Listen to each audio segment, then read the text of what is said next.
শহীদ Ayatollah খামেনির রক্তের বদলা নিতে গোটা ইরান এবং আইআরজিসি এখন এমনভাবে ক্ষিপ্ত হয়ে উঠেছে যে এর ভয়াবহ পরিণতি এখন পুরো বিশ্বকে চুকাতে হচ্ছে। কারণ ইরান এবার এমন একটা পদক্ষেপ নিয়েছে যেটা শুধু মধ্যপ্রাচ্যে না, বরং গোটা বিশ্বের জ্বালানি খাতকে একেবারে স্তব্ধ করে দিয়েছে। ইরান হরমুজ প্রণালী সম্পূর্ণভাবে বন্ধ করে দিয়েছে। এখন আর একটি জাহাজও হরমুজ প্রণালীতে মুখ গুজার সুযোগ পাচ্ছে না। পুরো বিশ্বে এবার বন্ধ হয়ে যাবে তেল রপ্তানি এবং এই পরিস্থিতি কোথায় গিয়ে দাঁড়াবে সেটা এখন কারো পক্ষে বলা সম্ভব নয়। পরিস্থিতি এখন এতটাই বেগতিক যে এই ক্ষিপ্ত আইআরজিসি কঠিন প্রতিশোধ নিতে শুধু ইসরায়েল আর যুক্তরাষ্ট্রের বিরুদ্ধে পদক্ষেপ নিচ্ছে না, বরং মধ্যপ্রাচ্যে যারা যুক্তরাষ্ট্রের ঘনিষ্ঠ মিত্র হিসেবে কাজ করেছে তাদেরও চরম পরিণতি ভোগ করতে হচ্ছে। ইতিমধ্যে আইআরজিসির এই ভয়ঙ্কর রূপ দেখে সৌদি যুবরাজ মোহাম্মদ বিন সালমান পালিয়ে গেছেন বলে আন্তর্জাতিক মহলে খবর ছড়িয়ে পড়েছে। আন্তর্জাতিক বড় বড় সামরিক বিশেষজ্ঞদের ভেতরের খবর এবং বিশ্লেষণ থেকে এটা একেবারে পরিষ্কার হয়ে গেছে যে ট্রাম্প আর নেতানিয়াহু মিলে এবার ইতিহাসের সবচেয়ে বড় ভুল সিদ্ধান্ত নিয়েছেন। তারা দুজন মিলে ইরানের ৮৬ বছরের একজন বয়স্ক নেতাকে টার্গেট করে হত্যা করেছে। তারা ভেবেছিল এমন একটা ঘটনা ঘটিয়ে তারা খুব সহজেই পার পেয়ে যাবে এবং পুরো মধ্যপ্রাচ্যে একেবারে নিজেদের কবজায় নিয়ে নেবে। কিন্তু এখন তাদের এই পরিকল্পনা যে তাদেরই গলায় ফাঁস হয়ে দাঁড়াবে সেটা তারা স্বপ্নেও ভাবেনি। এই ঘটনার পর ইরানের আইআরজিসি এমনভাবে ফুঁসে উঠেছে যে এখন পুরো বিশ্বকে এর চরম মূল্য চুকাতে হচ্ছে। কারণ আইআরজিসি প্রমাণ করে দিয়েছে যে তাদের নেতাদের গায়ে আঁচড় লাগলে তারা কাউকে তোয়াক্কা করবে না। ইরানের এই ক্ষিপ্ত রূপের সবচেয়ে বড় প্রমাণ এখন দেখা যাচ্ছে হরমুজ প্রণালীতে। এখানে ইরান যে কৌশলগত পদক্ষেপ নিয়েছে তা দেখে পশ্চিমা বিশ্ব একেবারে অথবাক হয়ে গেছে। কারণ ইরান নেভির পক্ষ থেকে একেবারে খোলাখুলি জানিয়ে দেওয়া হয়েছে যে হরমুজ প্রণালী দিয়ে এখন থেকে একটা ছোট মাছ ধরার নৌকাও পার হতে পারবে না। এই জলপথ পুরো বিশ্বের জন্য কতটা গুরুত্বপূর্ণ তা একটু হিসাব করলে বোঝা যায়। আন্তর্জাতিক হিসাব বলছে গোটা বিশ্বের অন্তত ২০ থেকে ৩৫% জ্বালানি তেল এই একটিমাত্র পথ দিয়ে পারাপার হয়। উপসাগরীয় দেশগুলোর এই পথ ব্যবহার করেই প্রায় ৭০০ থেকে ৮০০ বিলিয়ন ডলারের বিশাল পেট্রো ডলার ব্যবসা করে। এই বিশাল ব্যবসা পুরোপুরি ডলারে হয় বলে এটি যুক্তরাষ্ট্রের জন্য অত্যন্ত বড় আয়ের রাস্তা। এখন ইরানের এক ঘোষণায় এই পথ পুরোপুরি বন্ধ হয়ে যাওয়ায় বিশেষজ্ঞদের মতে প্রতিদিন যুক্তরাষ্ট্রের অন্তত $2 বিলিয়ন বিশাল ক্ষতি হচ্ছে এবং এই ক্ষতি চলতেই থাকবে। জানা যাচ্ছে এই ক্ষতির ধাক্কায় যুক্তরাষ্ট্রের অর্থনীতি রীতিমতো টালমাটাল হয়ে পড়বে। কারণ ডলারের ব্যবসা বন্ধ হয়ে গেলে যুক্তরাষ্ট্রের অর্থনীতি কিভাবে ধসে পড়বে সেটা ভেবেই পেন্টাগনের কপালে ঘাম জমছে। অন্যদিকে ইউরোপীয় ইউনিয়ন এখন ভয় পেয়ে বারবার অনুরোধ করেছে তাদের জাহাজগুলো অন্তত ছেড়ে দেওয়ার জন্য। তারা বলতে চাইছে যে তারা কোনো ঝামেলা করেনি, তাহলে তাদের কেন আটকানো হচ্ছে। কিন্তু ইরান একেবারে পরিষ্কার জানিয়ে দিয়েছে যে এই মুহূর্তে কাউকে কোনো ছাড় দেওয়া হবে না এবং কাউকে এক বিন্দুও সুবিধা দেওয়া হবে না। ইরানের সাধারণ মানুষ যখন কষ্ট করছে তখন ইউরোপের দেশগুলোকেও সেই একই কষ্ট ভোগ করতে হবে। কেউ এখানে আলাদা কোনো সুবিধা পাবে না, উল্টো পরিস্থিতি আরও ভয়ঙ্কর হতে পারে। কারণ ইরান চাইলেই এই পানিতে এমন সামুদ্রিক মাইন বসিয়ে দিতে পারে যার ফলে এই পথ চিরকালের জন্য চরম বিপদের জায়গা হয়ে উঠবে।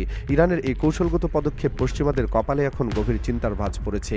সবচেয়ে লক্ষণীয় বিষয় হলো এই জলপথ বন্ধ থাকলেও ইরানের নিজেদের কোনো ক্ষতি নেই। তাদের বিশাল চাবাহার পোর্ট এবং বন্দর আব্বাস একেবারে নিরাপদ জায়গায় ওমান সাগরের দিকে অবস্থিত।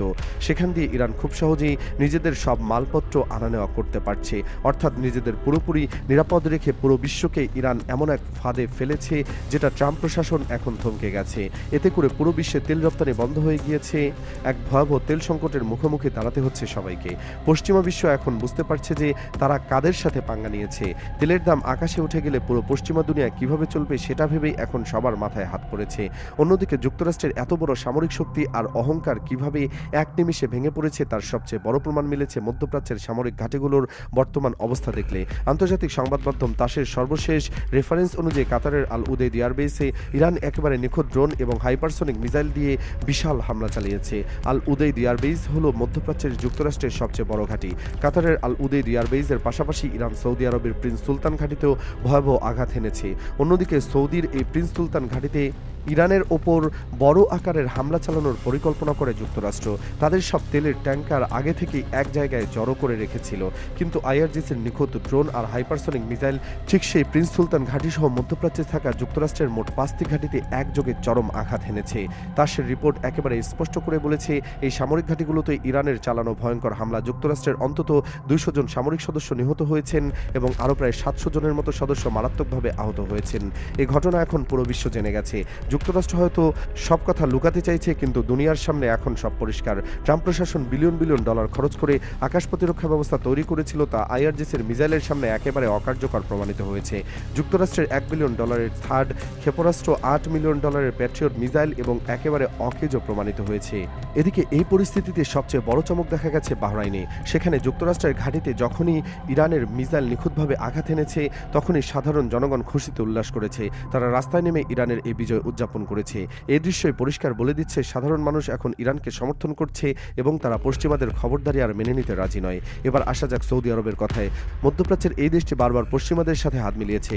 ট্রাম্প ক্ষমতায় আসার পর তাকে খুশি করার জন্য সৌদি আরব প্রায় $275 বিলিয়ন বিপুল পরিমাণ অস্ত্র কিনেছিল। তারা ভেবেছিল প্যাট্রিয়ট 3-র মতো মিসাইল বসিয়ে তারা চিরকাল ইরানের হাত থেকে বেঁচে যাবে। কিন্তু এখন একেবারে পরিষ্কার প্রমাণিত হয়েছে যে তাদের এই পদক্ষেপ কোনো কাজে আসেনি। ইরানের মিসাইলের সামনে তাদের এই $1 বিলিয়ন প্রতিরক্ষা ব্যবস্থা একেবারে অকার্যকর প্রমাণিত হয়েছে। এত টাকা খরচ করে তারা যে অস্ত্র কিনেছে তা একেবারে মূল্যহীন হয়ে পড়েছে। পরিস্থিতি এখন এতটাই ভয়ঙ্কর যে আইআরজিসির এই ক্ষিপ্ত রূপ দেখে সৌদি যুবরাজ বিন সালমান নিজের যান বাঁচাতে রীতিমতো দেশ ছেড়ে পালিয়ে গেছেন বলে আন্তর্জাতিক মহলে জোরালো গুঞ্জন উঠেছে। তার এই পালিয়ে যাওয়ার খবর প্রমাণ করে তারা কতটা ভীত। যে বিন সালমান এতদিন বড় বড় কথা বলতেন, তিনি এখন ভয়ে কাঁপছেন। শুধু সৌদি আরব নয়, সংযুক্ত আরব আমিরাত, কুয়েত এবং কাতারের মতো দেশগুলো এখন চরম বিপাকে পড়েছে। তারা নিজেদের প্রয়োজনীয় খাবার থেকে শুরু করে একেবারে সাধারণ জিনিসপত্র এই হরমুজ প্রণালী দিয়ে আমদানি করত। ভবিষ্যতে এখন তাদের কি হবে সেটাই এখন ভাবার বিষয়। নিজেদের স্বার্থে যুক্তরাষ্ট্রের সাথে যোগ দিতে গিয়ে এই দেশগুলো এখন যে বিপদে পড়েছে তা তাদের দীর্ঘদিনের ভুল নীতি এবং তাদের শেষ পরিণতি। আইআরজিসি খুব ভালো করেই বুঝিয়ে দিয়েছে যে তাদের বিরুদ্ধে গেলে পরিণতি ঠিক কতটা ভয়াবহ হতে পারে। এই দেশগুলো এখন রীতিমতো বিপর্যস্ত হচ্ছে সারা বিশ্বের সামনে। এদিকে ইসরায়েলের আকাশ প্রতিরক্ষা ব্যবস্থাও ইরানের মিসাইলের সামনে একেবারে অসহায় হয়ে পড়েছে এবং টিকতে পারেনি। ইসরায়েলের ভেতরে এখন চরম আতঙ্ক ছড়িয়ে পড়েছে। তারা বুঝতে পারছে যে তাদের এতদিনের সামরিক অহংকার এখন ভেঙে পড়েছে। ইরান অত্যন্ত চতুরতার সাথে প্রমাণ করে দিয়েছে যে তাদের সাথে শত্রুতা করলে বা তাদের নেতাদের গায়ে হাত দিলে কাউকে এক বিন্দু ছাড় দেওয়া হবে না। তারা তাদের শহীদ নেতার বদলা নিতে একেবারে মাঠে নেমে পড়েছে। মধ্যপ্রাচ্য থেকে যুক্তরাষ্ট্র এবং তাদের মিত্রদের বিদায়ের ঘণ্টা একবারে পরিষ্কারভাবে বেজে গেছে। আইআরজিসি দেখিয়ে দিয়েছে যে এই অঞ্চলে আসল শক্তিকে। আগামী দিনগুলোতে এই অঞ্চলে যে আরও ভয়াবহ ঘটনা ঘটতে চলেছে তা বলার অপেক্ষা রাখে না। পুরো বিশ্ব এখন দেখছে কিভাবে ইরান একাই এই দেশগুলোকে একেবারে তাদের জায়গায় দেখিয়ে দিচ্ছে।